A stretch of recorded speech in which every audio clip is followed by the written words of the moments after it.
दोस्तों, खालिस्तानी आंदोलन के तार कनाडा, अमेरिका और ब्रिटेन से जुड़ने की पूरी कहानी।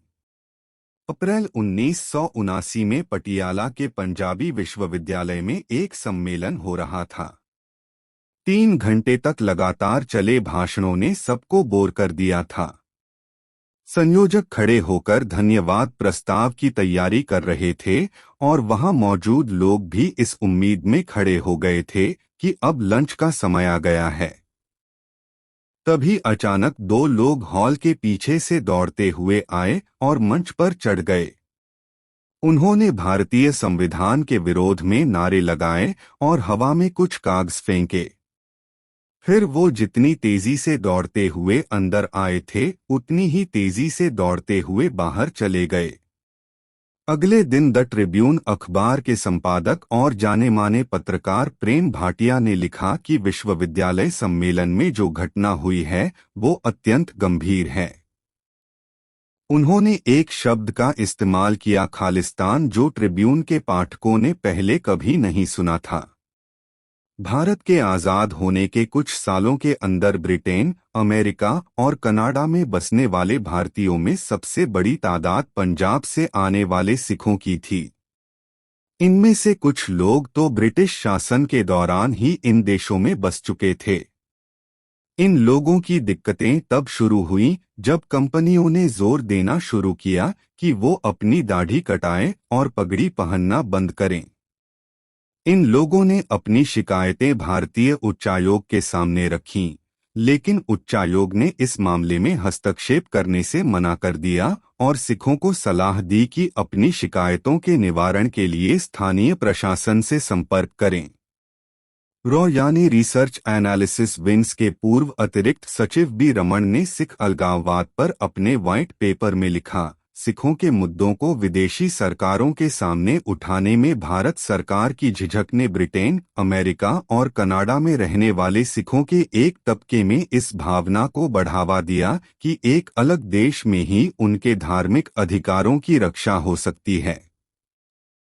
ब्रिटेन के सिख बस ड्राइवरों और कंडक्टरों ने चरण सिंह पंछी के नेतृत्व में सिख होम रूल मूवमेंट की शुरुआत की। इसी तरह अमेरिका के कुछ खुशहाल सिख किसानों ने यूनाइटेड सिख अपील की स्थापना की, लेकिन अधिकतर सिख लोग इन संगठनों से दूर रहे और उन्होंने अलग सिख देश के विचार का समर्थन नहीं किया। खालिस्तान आंदोलन को पाकिस्तान की मदद। 1967 से 1969 के बीच पंजाब विधानसभा के उपाध्यक्ष रहे जगजीत सिंह चौहान बाद में पंजाब के वित्त मंत्री भी बने। कुछ समय बाद वे लंदन में बस गए। वहां उन्होंने सिख होम रूल लीग की न सिर्फ सदस्यता ग्रहण की बल्कि इसके अध्यक्ष भी बन गए। बाद में उन्होंने इसका नाम बदलकर खालिस्तान आंदोलन कर दिया।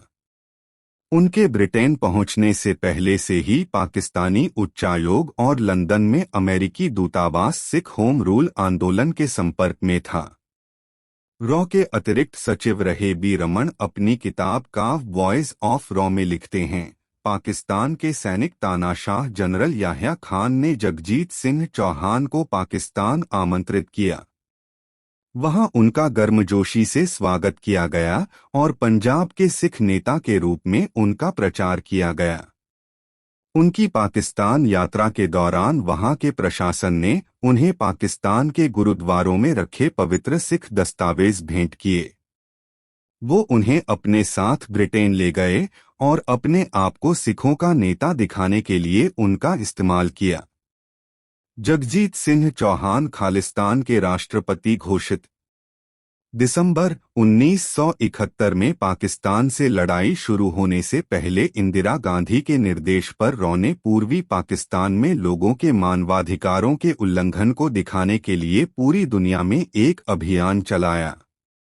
CIA और ISI ने इसका जवाब देते हुए भारत में सिखों के मानवाधिकार हनन और विदेशों में रह रहे सिखों की समस्याओं के प्रति भारत के उदासीन रवैये को प्रचारित करना शुरू कर दिया। जगजीत सिंह चौहान ने न्यूयॉर्क की यात्रा करके स्थानीय मीडिया से मुलाकात की और उन्हें खालिस्तान आंदोलन की जानकारी दी। उन बैठकों का आयोजन अमेरिका की राष्ट्रीय सुरक्षा परिषद के सचिवालय के लोगों ने करवाया, जिसका नेतृत्व उस समय हेनरी किसिंजर कर रहे थे।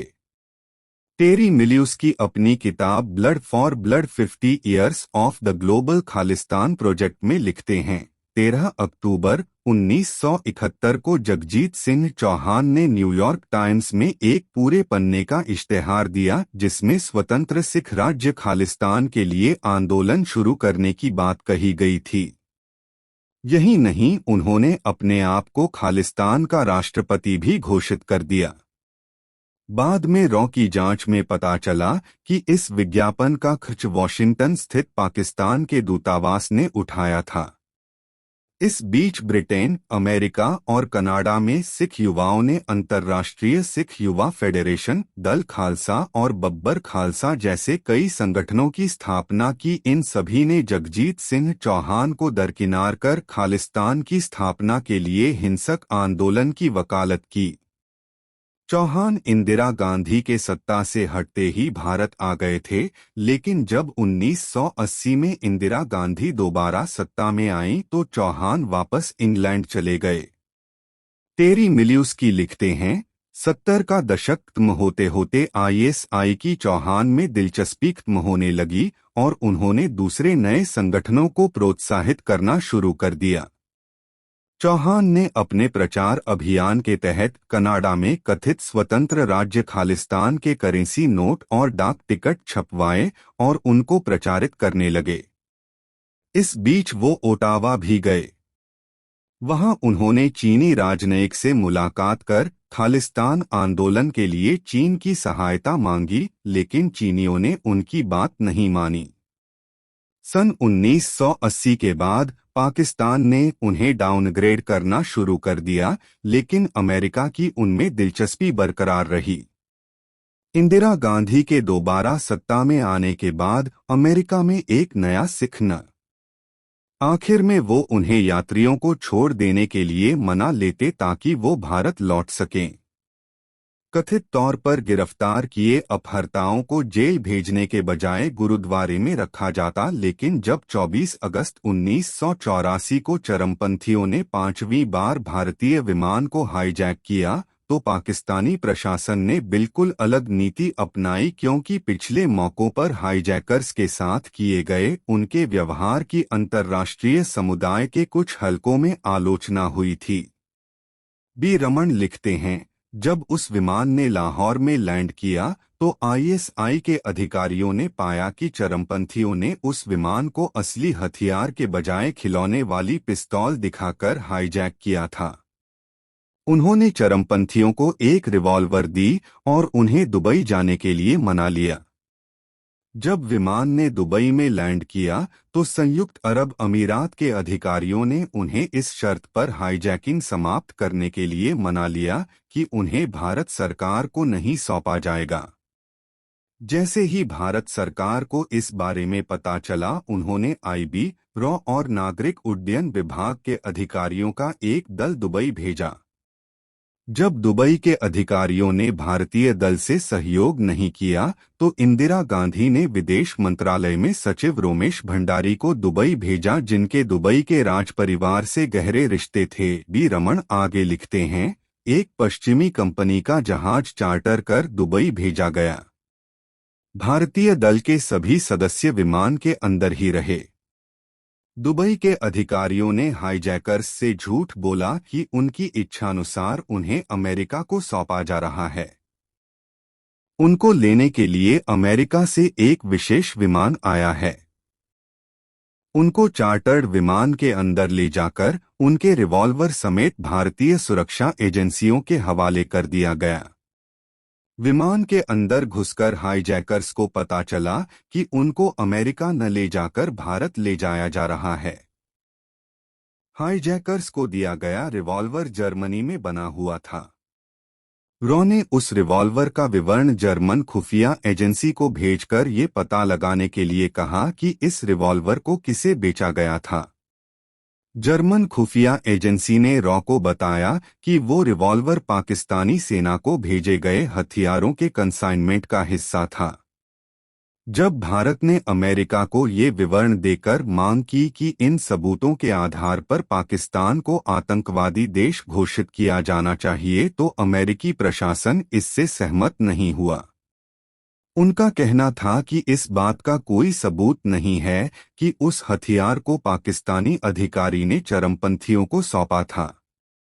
रिवॉल्वर को एक पाकिस्तानी अधिकारी ने हाईजैकर्स को दिया था। इस बात की सूचना उस विमान में सवार एक यात्री से मिली थी जिसने अपनी आंखों से ऐसा होते हुए देखा था। हाईजैकर्स को भारत सरकार को सौंपे जाने का नतीजा ये हुआ कि खालिस्तानियों में इस बात का डर बैठ गया कि उनको पकड़ा भी जा सकता है। इसके बाद भारतीय विमानों की हाईजैकिंग पूरी तरह से बंद हो गई। इसके बाद सिख चरमपंथियों ने कई विध्वंसक गतिविधियों में हाथ से चलने वाले हथियारों का सहारा लेना शुरू कर दिया। कई जगह विस्फोट और दहशत फैलाने के लिए रिमोट कंट्रोल्ड और टाइम्ड आईईडी का सहारा लिया गया। राजनीतिक नेताओं, सरकारी अधिकारियों, पत्रकारों और बेगुनाह नागरिकों की जानबूझकर की गई हत्याओं का सिलसिला शुरू हो गया। हिंसा का दायरा बढ़ाकर पंजाब से बाहर दिल्ली, हरियाणा, राजस्थान और भारत के दूसरे हिस्सों में ले जाया गया। शुरू में खालिस्तानी चरमपंथियों को आम लोगों का समर्थन नहीं हासिल था, लेकिन 1980 के दशक में उन्हें कुछ तबकों का समर्थन मिलने लगा। भारतीय खुफिया एजेंसियों को खबर मिली कि खालिस्तानी अलगाववादी आईईडी के जरिए विस्फोट कर 1982 में आयोजित हुए एशियाई खेलों में व्यवधान डालने की कोशिश करेंगे, इसलिए दिल्ली जाने वाली सड़कों पर सुरक्षा अवरोधक बनाए गए और दिल्ली की तरफ आने वाले हर सिख की तलाशी ली गई। इस तलाशी को कई सिखों ने अपमानजनक माना क्योंकि पगड़ियों की भी तलाशी ली जा रही थी। इनमें से कई नाराज सिखों की सहानुभूति खालिस्तानियों की तरफ हो गई।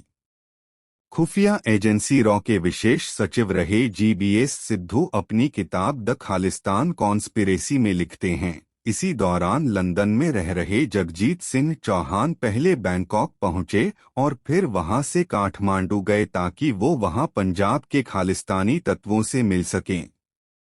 रॉ के जासूसों ने बैंकॉक और काठमांडू में उन पर नजर रखी। भारत ने नेपाल से अनुरोध किया कि वो उन्हें पकड़कर भारत के हवाले कर दें, लेकिन उन्होंने उनकी बात नहीं मानी।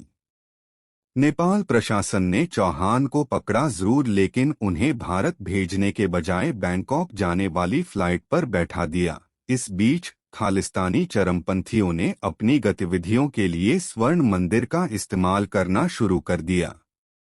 26 अप्रैल 1983 को पंजाब के डीआईजी एस अटवाल की उस समय हत्या कर दी गई जब वो स्वर्ण मंदिर से बाहर आ रहे थे। तब ज्ञानी ज़ैल सिंह देश के गृह मंत्री थे। उन्होंने खालिस्तानियों में फूट डालने के लिए जरनैल सिंह भिंडरावाले का सहारा लिया, लेकिन भिंडरावाले हाथ से निकल गए और खालिस्तानियों के नेता बन बैठे। उन्होंने अपने समर्थकों के साथ स्वर्ण मंदिर में शरण ली और वहां से अपनी गतिविधियां चलाने लगे। राजीव गांधी और उनके दो नजदीकी लोगों ने रॉ के दिल्ली गेस्ट हाउस में अकाली दल के नेताओं से गुप्त मुलाकात किए। बातचीत नाकाम हो गई और अकाली नेताओं ने खालिस्तानी तत्वों को स्वर्ण मंदिर छोड़ने के लिए मनाने में अपनी असमर्थता जाहिर कर दी। इसकी परिणति पहले ऑपरेशन ब्लू स्टार और फिर इंदिरा गांधी की हत्या में हुई। लेकिन 1980 का दशक समाप्त होते होते खालिस्तान आंदोलन में दरार आनी शुरू हो गई। दरअसल इसकी शुरुआत 10 मई से 18 मई 1988 तक हुए ऑपरेशन ब्लैक थंडर 2 से हुई। लोगों को समझ में आने लगा कि खालिस्तानी चरमपंथियों को लूट, जबरन वसूली, अपहरण और जमीन पर गैरकानूनी कब्जा। चरमपंथियों का नेतृत्व हुआ कमजोर। इसका नतीजा ये हुआ कि सुरक्षा एजेंसियों ने इन संगठनों में सेंध लगानी शुरू कर दी और खुफिया अफसरों ने 3 पंथिक कमेटी के प्रमुखों डॉक्टर सोहन सिंह, गुरबचन सिंह मनोजहल और वासन सिंह सफरवाल से प्रत्यक्ष या अप्रत्यक्ष रूप से संपर्क साधना शुरू कर दिया। अमेरिका में रहने वाले गंगा सिंह ढिल्लों जैसे खालिस्तानियों का असर भी जाता रहा। अलगाववादियों का नेतृत्व धीरे धीरे कमजोर होने लगा। इसका परिणाम ये हुआ कि चरमपंथियों की संख्या और नई भर्ती कम होने लगी। रमेश इंदर सिंह लिखते हैं, कट्टर चरमपंथियों की संख्या कभी भी 1500 से अधिक नहीं रही। बड़ी संख्या में मारे जाने और सुरक्षा एजेंसियों के दबाव के चलते उनका काडर कम होने लगा और हिंसक आंदोलन समाप्त हो गया। सन 1988 में 372 चरमपंथी मारे गए, सन 1989 में 703, सन 1990 में 1335, सन 1991 में 2300 और 1992 में 2110 चरमपंथियों को सुरक्षा बलों ने मारा। सन 1993 तक 916 चरमपंथियों ने पुलिस के सामने हथियार डाले। चरमपंथी गतिविधियां हुई समाप्त। पंजाब पुलिस ने चरमपंथियों के कारनामों और वरिष्ठता के हिसाब से रास्ते से हटाए जाने वाले चरमपंथियों की सूची बनाई और उनको बेअसर करने के अभियान में लग गए। चरमपंथियों के खिलाफ सुरक्षा बलों के अभियान के आकार का अंदाजा इस बात से लगाया जा सकता है कि सेना के करीब 1 लाख जवानों को पंजाब में तैनात किया गया। इसके अलावा करीब 40,000 अर्धसैनिक बलों के जवानों को भी पंजाब भेजा गया। इन सबको पंजाब पुलिस की मदद करने की जिम्मेदारी दी गई। सैनिक ऑपरेशन का नेतृत्व पहले लेफ्टिनेंट जनरल जीएस गरेवाल और लेफ्टिनेंट जनरल बीकेएस छिब्बर कर रहे थे। उनके बाद जनरल वीपी मलिक ने कमान संभाली। इस सब का परिणाम ये हुआ कि खालिस्तान आंदोलन की कमर टूटने लगी। सन 1992 में जहां चरमपंथियों के हाथ 1518 नागरिकों की हत्या हुई थी, 1994 आते आते ये संख्या घटकर सिर्फ 2 रह गई। 31 अगस्त 1995 को चरमपंथियों ने पंजाब के मुख्यमंत्री बेअंत सिंह की हत्या कर दी, जो पंजाब में हिंसा की आखिरी बड़ी वारदात थी। इसके बाद चरमपंथी गतिविधियों में कमी आती गई, सिवा हिंसा के छिटपुट मामलों को छोड़कर।